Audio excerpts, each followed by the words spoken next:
Assalamualaikum warahmatullahi wabarakatuh. Perkenalkan, nama saya Fadila Salsabila dari kelas Pendidikan Guru Sekolah Dasar kelas A, PPG Prajabatan gelombang 1 tahun 2024, LPTK Universitas Riau.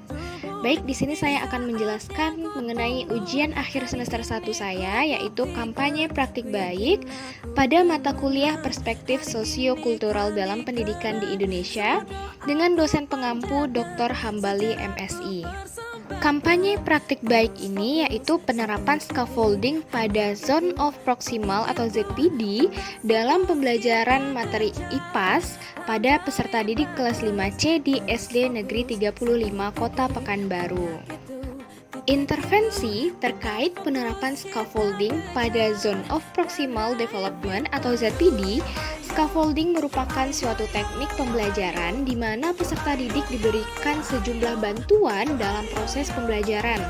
Kemudian, perlahan-lahan bantuan tersebut dikurangi sehingga peserta didik dapat menunjukkan kemandirian yang lebih besar dalam proses pembelajaran yang sedang berlangsung.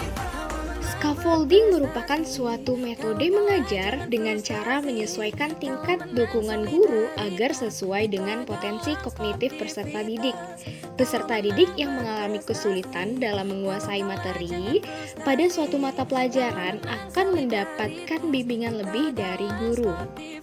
Scaffolding ini merupakan salah satu konsep dari Zone of Proximal Development atau ZPD oleh Vygotsky yang diartikan sebagai serangkaian tugas yang sulit dikuasai oleh peserta didik secara sendirian, namun dapat dipelajari melalui bantuan orang lain yang ahli seperti guru atau bekerja sama dengan teman sejawat sebagai tutor dari teman sebaya.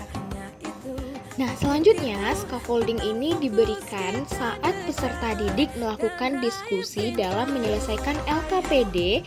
Lalu guru berkeliling menghampiri kelompok peserta didik untuk memberikan bimbingan dan memastikan bahwa setiap anggota kelompok saling membantu dalam menyelesaikan tugas yang diberikan oleh guru. Penerapan scaffolding ini dilaksanakan di kelas 5C di SD Negeri 35 Pekanbaru pada pelajaran IPAS dengan materi harmoni dan ekosistem pada topik makan dan dimakan. Dengan model pembelajaran yang digunakan yaitu adalah Problem Based Learning atau PBL. Dalam hal ini, terlebih dahulu saya menyampaikan materi kepada peserta didik yang kemudian diberikan latihan soal melalui LKPD, lalu saya mengurangi bantuan hingga peserta didik secara mandiri dapat memecahkan masalah pada LKPD yang telah diberikan. Aktivitas yang saya lakukan dalam penerapan scaffolding di dalam kelas yaitu penyampaian awal materi. Pertama, saya melakukan penyampaian materi beserta latihan soal kepada peserta didik. Lalu melakukan pengelompokan. Saya melakukan pengelompokan sesuai dengan tingkat kemampuan peserta didik.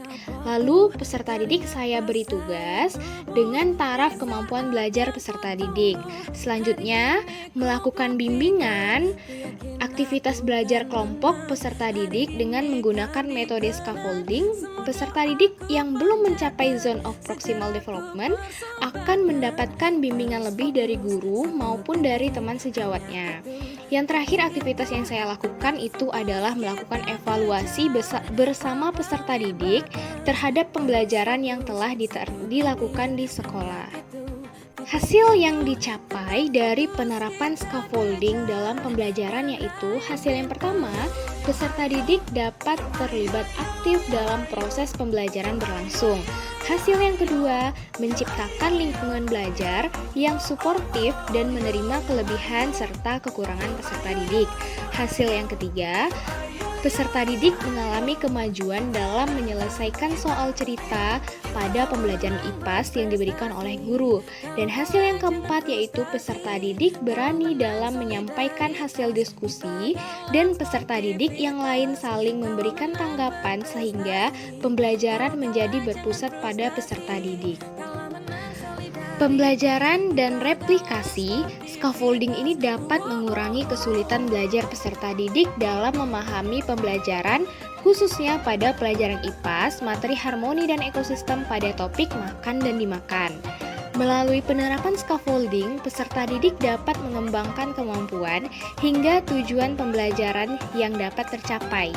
Penerapan scaffolding pada zone of proximal development dapat menjadi sebuah pendekatan pembelajaran yang dapat dilakukan oleh guru sebagai wujud pelaksanaan pembelajaran yang berpusat kepada peserta didik.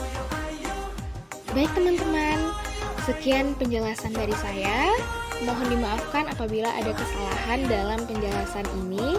Assalamualaikum warahmatullahi wabarakatuh.